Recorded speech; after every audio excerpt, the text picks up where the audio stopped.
Welcome to the Dump Station, a podcast from RV Enthusiast.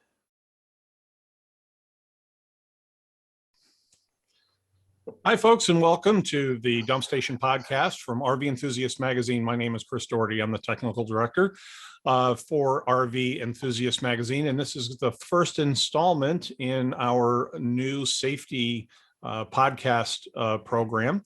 And as you know, RV Enthusiast is a weather ambassador for the National Weather Service, and that means we work really hard to get some weather and environmental safety out to you fellow RVers. And so joining me today is Frank Nocera. Frank is a meteorologist with the Boston office of the National Weather Service. And John Jensenius is also with us, and he is a lightning safety specialist with the National Lightning Safety Council. Gentlemen, thank you for joining us today. Thank you for having us on your show, Chris. Pleasure. My pleasure. Glad to be here. Yeah, this is great. So, one of the things about being out in RVing is that you're out and you're enjoying nature and enjoying the environment. But just like any other time, whether you're in your house, you're out shopping or driving or whatever else, severe weather can be an issue. And so what we want to do is talk to people today about what severe storms are and thunderstorms and things like that. And maybe we'll talk about some tips that are good for RVers to keep in mind when they're out in their RV. Frank, can you tell us a little bit about severe thunderstorms? Sure. Severe thunderstorm warnings, which I'm sure most people are familiar with. They get them on their cell phones, no weather radio. Whenever we do issue a severe thunderstorm warning, the criteria for those warnings are winds 58 miles per hour or greater, hail 1 inch or greater. And Chris, most folks will probably be surprised that lightning is not one of our criteria with severe thunderstorm warnings. And if we did have lightning as one of our criteria, we'd be issuing probably way too many severe thunderstorm warnings. So again, lightning is not a criteria. Large hail 1 inch or greater and winds 58 miles per hour or larger. But what's interesting is, when we look back at verification with severe thunderstorms, really it doesn't take 60 mile per hour winds to take down large branches and large limbs, especially in the summer when trees are fully leaved. You kind of have that sailing effect. So 45, 50 mile per hour winds can take down large limbs and large branches. And the other thing we've noticed too over the years, the trees in New England and actually across the entire country are in a pretty weak and unhealthy state, and mainly because of severe drought that we've had, severe droughts over the years that has weakened the trees, and even some of the insects and pests. The gypsy moths have really done a number on the trees here in New England. So again, it doesn't necessarily take 60 mile per hour winds to take down large limbs and large branches. So those are some of the things that we take into account, and those are the criteria. Whenever you hear a severe thunderstorm warning, we're expecting winds 58 miles per hour or greater, large hail 1 inch or larger as well. So the next time you hear your cell phone buzz or the no weather radio, those are the type of attributes we're expecting with severe thunderstorms. Definitely. And, I've seen over the years in the service side of the RV industry, people have called up and said, geez, I had these branches fall on the top of my RV. Can you come and take a look at it? And I find pine boughs that have speared right through an RV, like, a spear in in a Roman movie or whatever. And so it's really, they're not, these things can be, pretty hazardous. We also had a friend of our publisher, Bob Livingston, a little over a week ago, was in their RV in Texas when a tornado hit the RV park. And so while I've seen worse, for sure, they had softball size hail hitting their RV and their tow vehicle, and both were destroyed and, totaled out. Yeah, those are great observations. And I know the theme for this podcast is lightning safety, but it's not just lightning that's a hazard to people in RVs. It's, the strong winds from thunderstorms could take down trees, large branches. And as you said, the large hail could damage RVs as well. So it's not just lightning. Strong winds and large hail could be very damaging and threatening to people in RVs.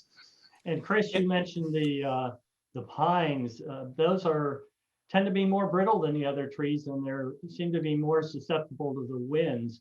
Many campgrounds are in groves of pine trees, which make for a very nice campground, but they're also quite dangerous in wind. And when those branches come down, they do come down kind of like a spear first, because the pointed ends are usually coming down first. Because they're heavier, yeah. And the needles act like a sail, so it turns the bow Yep. pointed down. Sure. So we were talking, Frank, you mentioned a couple of minutes ago about whether they're listening on their weather radio or listening to their cell phone. And I have a little bit older school weather radio here, which is both battery powered, and you can plug it in and even hardwired in your RV, put a roof antenna on it. There's a lot of things you can do with these. But can you tell us a little bit about that? And, how can people get a warning, and what should they do when they hear that the watches and warnings come up? Yeah, the weather radio is actually, in some regards, better than the cell phone, because the cell phone, the only time you're going to get a warning is if it's like a high-end severe thunderstorm warning or a tornado warning. So, in those high-end severe thunderstorm warnings are for like 70, 80 mile per hour winds or greater. So thunderstorms, the generic thunderstorms, 58 miles per hour or greater, you're not going to get those warnings on your cell phone, only on no weather radio. And that's why no weather radio, while it may seem a little bit outdated, it's very important, it has great information. Sure. And there's a lot of apps too today that you can customize them to get different warnings. But again, you have to have a good cellular and more importantly, a cellular data connection to receive those warnings. So having a good weather radio with you is probably essential to making sure you're covered as well as you can. Yeah, that's a great point, Chris, because sometimes if you're camping and there's a bad cell phone coverage in that area, at least you have that secondary device, the weather radio, so it's always good to have more than just one source of information. And yeah, I will mention with the cell phones, many of them have apps that you can actually monitor the radar, so that even if the storm isn't severe, you can be watching storms approach and take any needed actions you might need to. Yeah, and it's important for RVers to remember, if you're in a park, you know that there's severe weather coming, have at least in the back of your mind an idea where to go. So especially when you get down into tornado country, which just about every place is, and we know here in Western Mass, we've back in 2011 we had quite a tornado event. But if you're in tornado country, a lot of times they'll have a storm shelter, and they'll have other ways of announcing to their customers, or the RVers and campers, hey, you need to come into the shelter. But have an idea what the best shelter is going to be wherever you are. And if you need to make a beeline for it because there's a storm coming in, have an idea where you're going to go. Fantastic. Okay, well, John, you're going to talk to us a little bit about lightning today.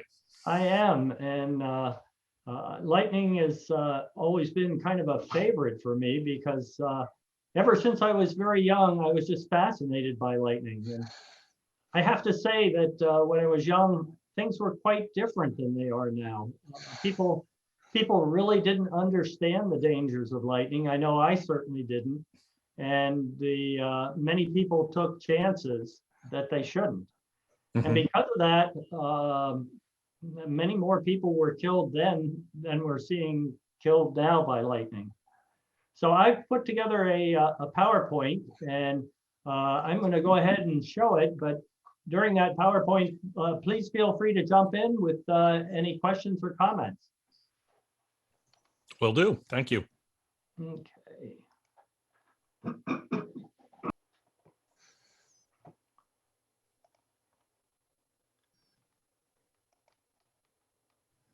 Okay, so presumably you can see my screen now. Yeah, looks good. Okay, so I've been working in lightning safety now for probably 20 some years. I was working with the National Weather Service and was their lightning safety specialist from 2000 through about 2019 when I retired. And now I'm working with the National Lightning Safety Council. Our goal is just simply to keep people safe from lightning. We want to provide information to people, and particularly things like sports organizations and other organizations, so we keep people safe. If there's one thing that you need to remember, simply is no safe place outside when a thunderstorm is in the area. And by in the area, we mean anytime you can hear thunder, that thunderstorm is in the area and you need to get to a safe place immediately. We have a very simple saying: when thunder roars, go indoors. And if people would just do that, we'd see many fewer lightning deaths and injuries in the United States. So I'm going to give you a little bit of information today, but there are websites that provide quite a bit of information on lightning and lightning safety. And I've worked on both of those through my career, but the two that come to mind are the National Weather Service Lightning Safety Site, which is at the top, and then the National Lightning Safety Council website. And I'll show those again at the end of my presentation. So every year in the United States, there are about 25 million cloud to ground lightning flashes. That's quite a few when you consider it. And every one of those flashes is a potential killer. The goal is to make sure that none of them kill people, which means you don't want to be around when any one of those is in your area. So just taking a look at the distribution across the United States, you can see a large concentration in Florida and along the Gulf Coast and up through the Mississippi Valley, into the Missouri Valley. But really, anywhere in the United States gets lightning. Everywhere in the United States gets lightning, and you could be struck and either killed or injured anywhere if you don't take the proper precautions. A couple of facts about lightning. First of all, lightning is about 300 million volts and about 20,000 amps. And if you compare that to household current is either about 120 or 240 volts, not million volts, just 120 or 240 volts. And in terms of amperage, your household current is 15 or 20 amps, depending on the circuit. So much more powerful than your household current. And in terms of what lightning can do, couple things to notice about this particular picture.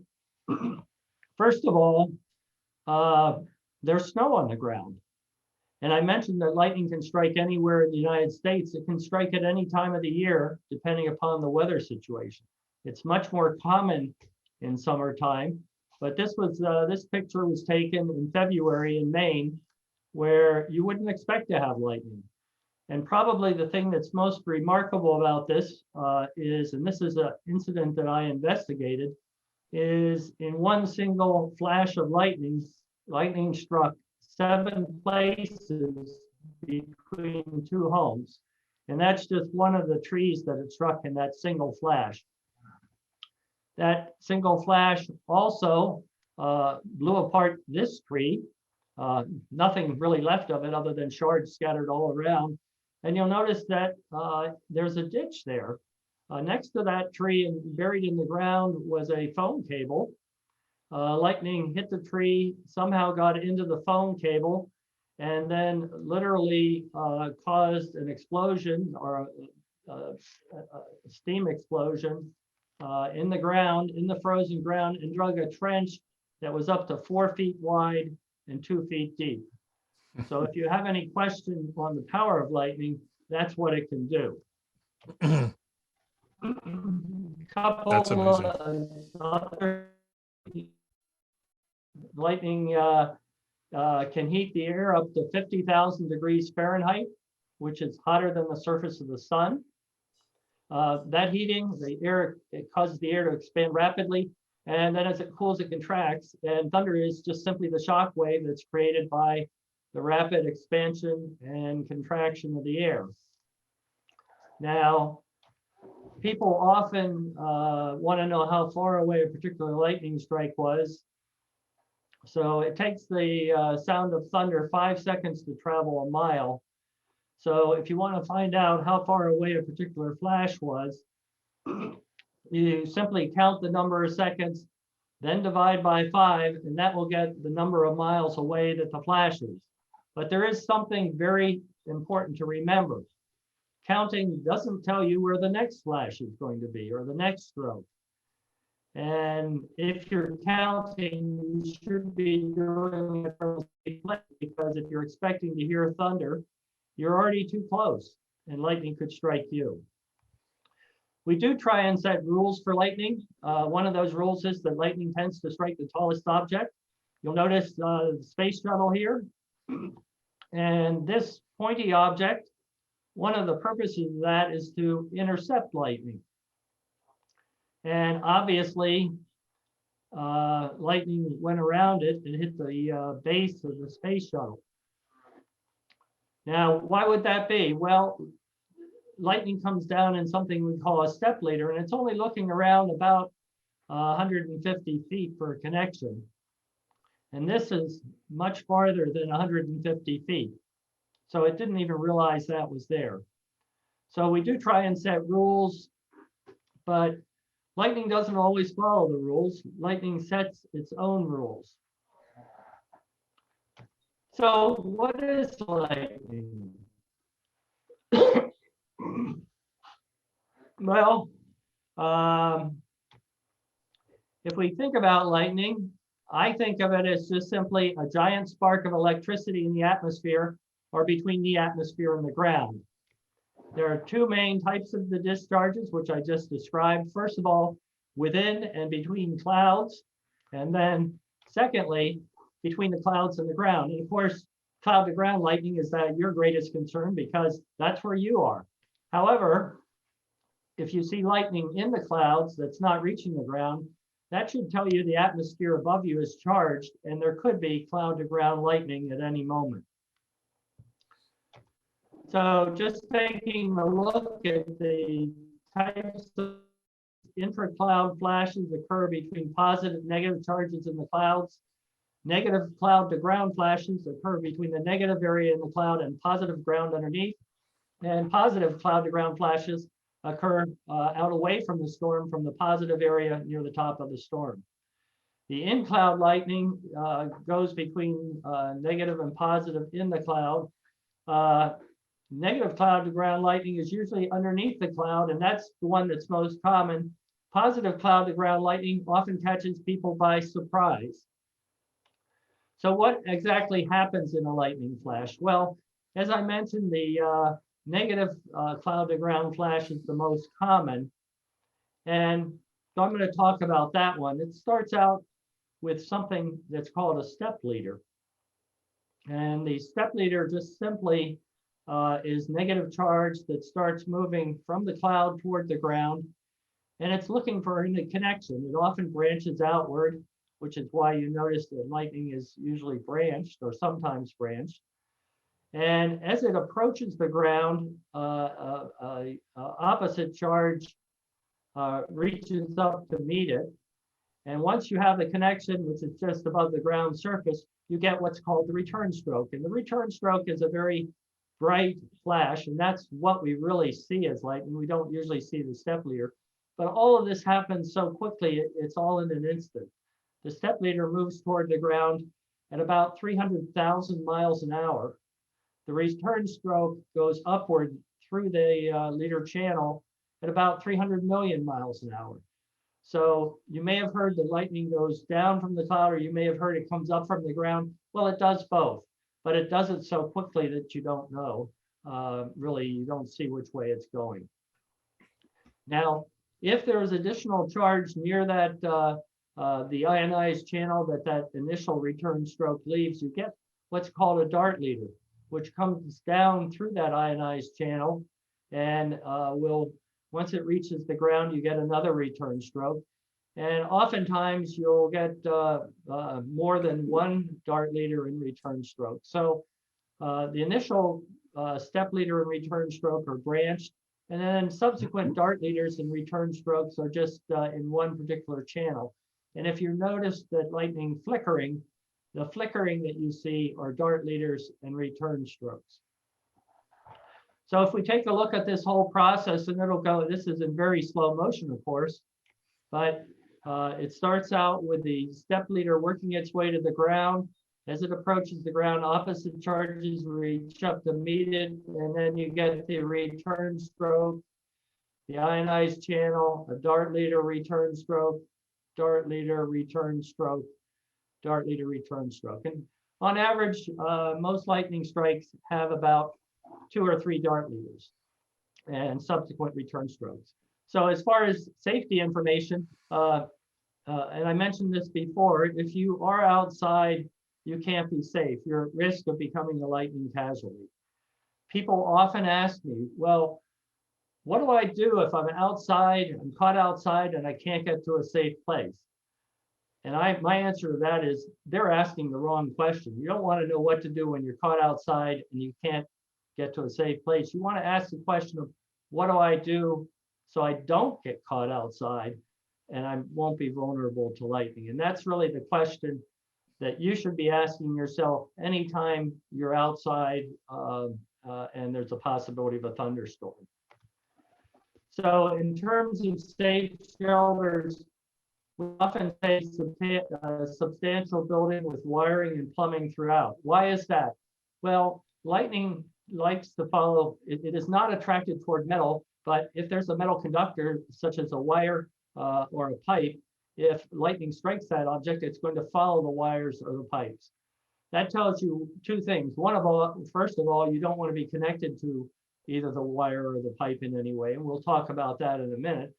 But secondly, you'd like to have either some wiring or pipes between you and that step leader. And that really is the function, a substantial building with wiring and plumbing. Chances are there's going to be wiring above you or perhaps plumbing above you. So schools, office buildings, very good protection. If you can't get, and usually your home also provides good protections because just simply the wiring in it. If your house gets struck, chances are real good it's going to follow that wiring or plumbing. Again, don't want to be connected to that, but it does provide the path for the lightning to follow. Okay, if you can't get to a substantial shelter, a hard-topped metal vehicle with closed windows will provide protection. And many people still think it's the rubber tires. The rubber tires do nothing to protect you. It's that metal shell that allows the lightning to go around you, to be conducted around you, and then either jump to the ground, or oftentimes what will happen is if a car is struck, and there are many cars that are struck every year, it will simply exit through the tires.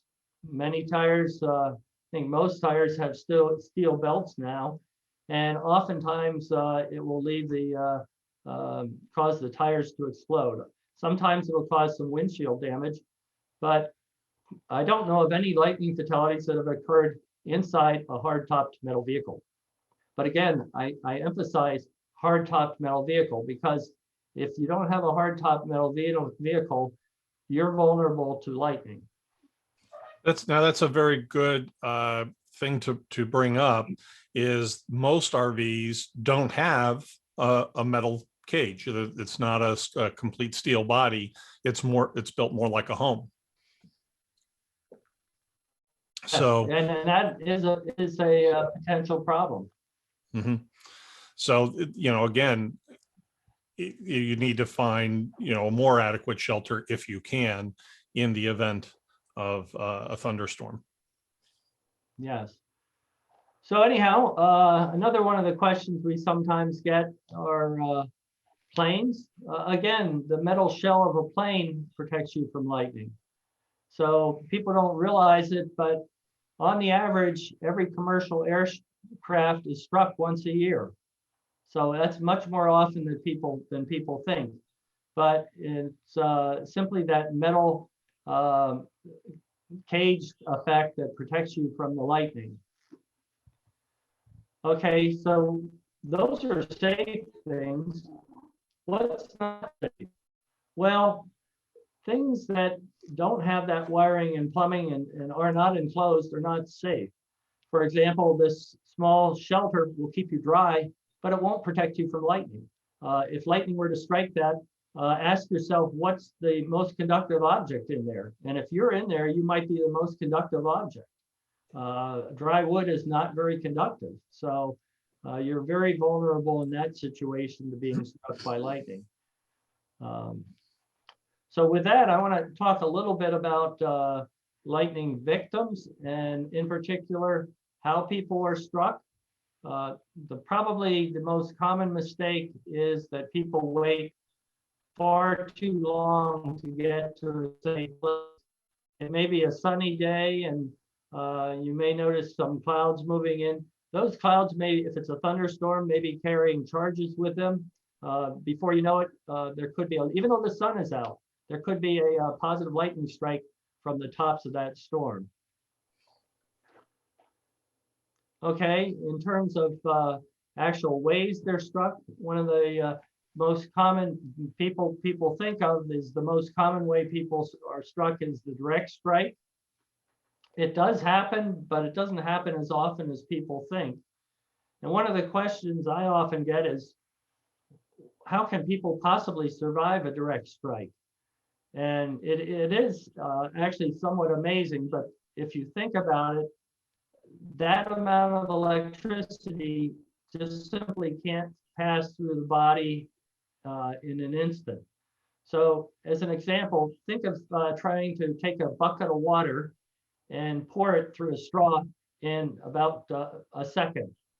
Well, most of the water is going to go around that straw. You get some that goes through, but most of it's going to go around. And it's similar to a lightning strike is we have something called flashover, which is the energy that goes around the body rather than through the body. But that straw is going to get some water, and that person is going to have some electricity from the lightning strike passing through them. And that amount of lightning, that amount of energy or that amount of electricity is enough to either kill or injure a person. So it's always important, and we'll talk about it in a minute, even with a direct strike, is to call 911 and administer first aid to the person immediately. Another common way people are struck by lightning is something called a side flash. Too often people take shelter under a tree. It does keep people dry, but it makes them more vulnerable to a lightning strike. So people should never shelter under a thunderstorm. And what happens is lightning can strike that tree, come down through the tree, and then jump over to a person taking shelter under it if they're anywhere near the tree. And just as an example of that, this is one of our national parks. We call it a side flash. You see the tree on the left-hand side. That tree was struck by lightning. It came down. You can see on the right side where it peeled the bark off. And you can see where the person was standing, just from the person there. And unfortunately, that person was killed in that particular lightning strike. A third way that people are struck by lightning is something called ground current, where lightning strikes a nearby object and then passes through the ground to a person or to many times to animals. Many people think that lightning, once it hits something, goes deep into the ground. It does not. It passes along the surface of the ground.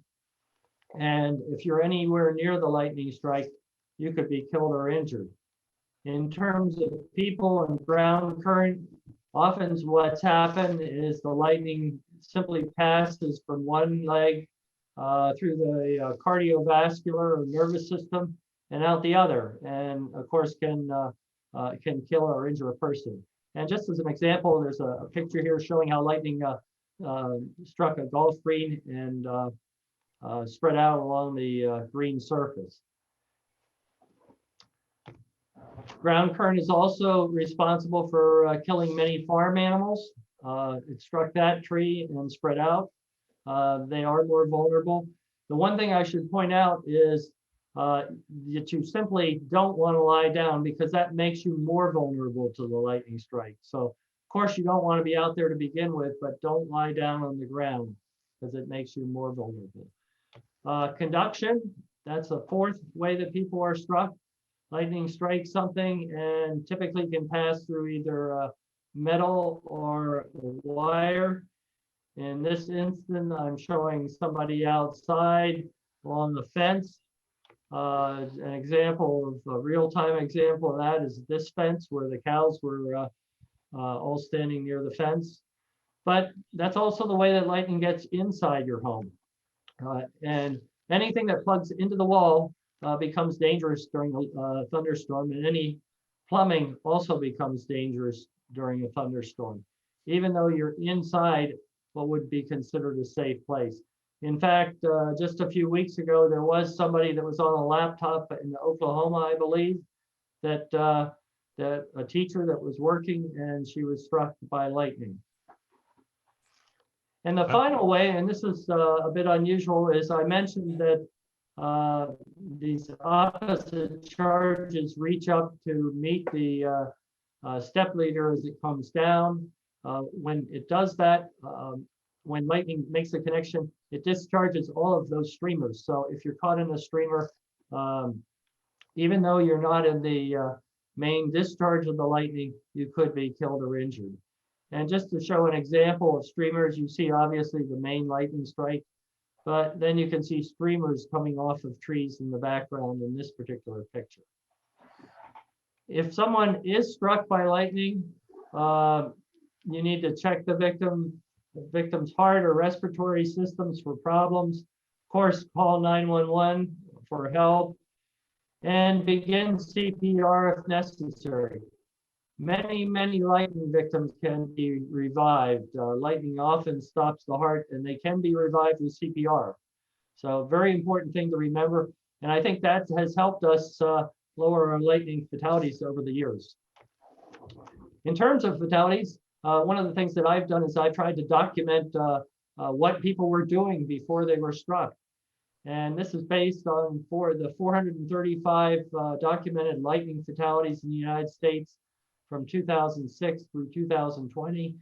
About 2/3 of those fatalities are of people that were enjoying outdoor leisure activities. So some people say to me, you know, I have to work outside. Well, that's true. We do see that work is there. And some people, daily routines, something as simple as taking out the trash. We see people getting killed that way as well. But primarily, it's leisure activities. It's people that are activities that people really could avoid doing. I don't like to show this statistic, but 80% of the fatalities are male.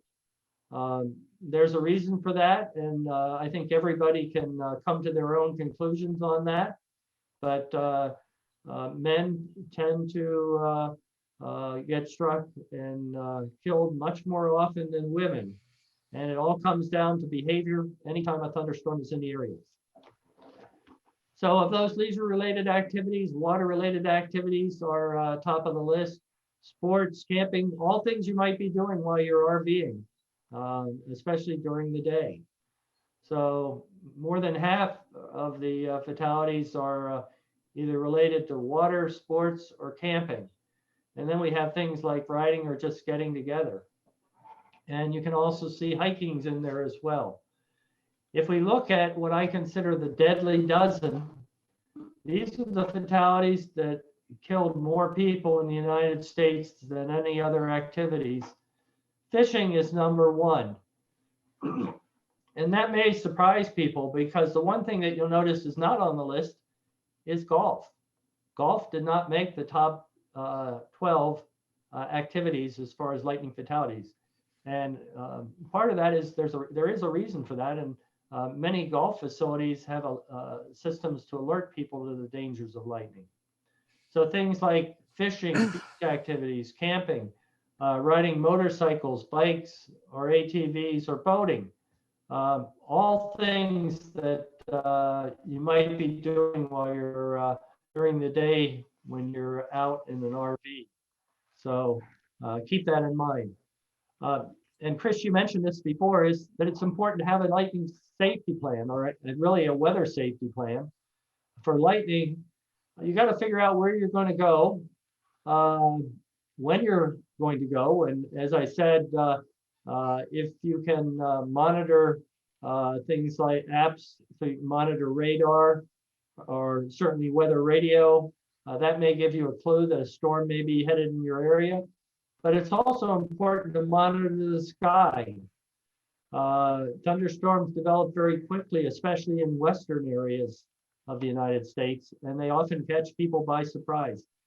Another question you have to ask yourself is, how long is it going to take you to get to a safe place? And how long you're willing to stay there. We generally recommend waiting 30 minutes before going back outside after the last thunder or after the last nearby lightning. And if you're with a group, who is monitoring the weather? Who's keeping track of things? Who's watching the radar on their cell phone if that's available? As I said, So- go ahead. I was just going to say, so, you talk about, let's put this in terms of someone who's out RVing, out camping, maybe they're hiking, maybe they're doing other activities in the campground. So first of all, where will you go? Well, maybe the bathhouse. You talk about wiring and plumbing, helping to make it a safer building. So the bathhouse might be a good option as a shelter. The campground, the office, or whatnot, but an open barn or lean-to, that they use for gatherings and stuff may not be the best thing. No, that definitely isn't a good place to be.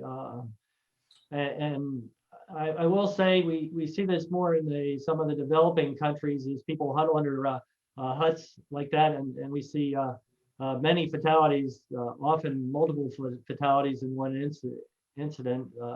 As many as 10 or 11 people can be killed if they're all under the shelter like that, a rain shelter. So definitely not a good idea to do that. And I should point out that before you go out, you should be monitoring the weather to begin with and making decisions on whether or not you do want to go out. Because if on your weather radio or your weather source, you're hearing that thunderstorms are going to develop in the afternoon, then you really don't want to go too far from safety, especially if you can't get to a safe place very quickly. So if you're out with your RV, get into your tow vehicle, or if you're a motorhomer, maybe get in your towed car when the worst of the storm is coming along, and that's another option, certainly from the standpoint of lightning. Yeah, if at all possible, you want to get into that hard-topped metal vehicle or the substantial building. Yeah, and one other thing that I'll bring up too is, with your RV, if you know those thunderstorms are coming, disconnect the RV from the utilities. So unplug it from the campground pedestal, the cable TV too. I've worked on a lot of RVs where lightning surges came through the cable TV and destroyed everything in the RV. And what do you think about, the water? Most RVs are connected to a water source via a water hose instead of hard piping, and most of the piping in RVs is plastic. So does it really make a lot of difference to disconnect the fresh water? I haven't heard of any incidents where it's followed the water, although I will say I have heard of incidents where wells are struck and it follows the water line into the home from the well. So I would say it's possible, but I don't have any incidents that I'm aware of right now. Okay. So as I said, the most important thing to remember is there's no place outside that is safe when a thunderstorm is in the area. And the saying, when thunder roars, go indoors. If you hear thunder, you need to be inside right away. Now, having said that, you do have to remember that every thunderstorm has a first flash of lightning. So if it's looking dark and threatening, don't stand outside and say, well, I haven't heard any thunder yet, I don't need to go inside. If it looks threatening, that storm could produce lightning at any moment. So you want to get inside ahead of time. You know, be prepared, get to a safe place, and just simply keep in mind that many lightning victims simply wait too long to get to that safe place, and that leaves them in a vulnerable and potentially deadly situation. As I said, wait 30 minutes after the last close lightning or thunder before returning outside. Oftentimes charges linger in the clouds and you get very sporadic lightning, especially after some of the bigger storms. So wait that 30 minutes, don't cut it short. And then you might ask, are the lightning safety efforts working? Well, the National Weather Service started the lightning safety campaign back in 2001 to educate people. We worked with various groups over the years to provide information, especially to groups that worked with younger people so that we can get the younger people to understand the dangers of lightning. So just to show you a graph, and this is based on 10-year averages of lightning fatalities based on the previous 10 years for each year that's shown there, you can see that lightning fatalities have dropped from about 54 in 2001 for the previous 10 years to about 25 which is not shown in 2021. So we've cut the lightning fatality rate in half just based on education and people making the right decisions when thunderstorms are in the area. Once again, the NOAA website, and I also mentioned the Lightning Safety Council website, lightningsafetycouncil.org. And that really is a presentation, but you know, I'm here and we can talk about it a little bit. So Fantastic. but I really appreciate you know, your people viewing this, and hopefully, as I said, I document every fatality. I don't want to see anyone on my list. Mm-hmm. Absolutely. Yeah, and I mean, because people are outside, you know, just having an awareness of the environment around you can help you know, protect you in the event that something takes place. And that's what we want. You know, we want our viewers out there enjoying their travels and the experience and the lifestyle. But you know, the weather comes along for sure, and you need to be prepared for it. Frank, do you have anything you'd like to add? No, John did a great job. It was definitely educational for me, and yeah, it was just great being part of the podcast. Thank you, Chris. My pleasure. And John Jensenius from the Lightning Safety Council and Frank Nocera from National Weather Service. Gentlemen, thank you very much for joining the Dump Station podcast for RV Enthusiast. I'm Chris Doherty, Technical Director. Thanks for watching, and we'll see you down the road. Thank you, Chris.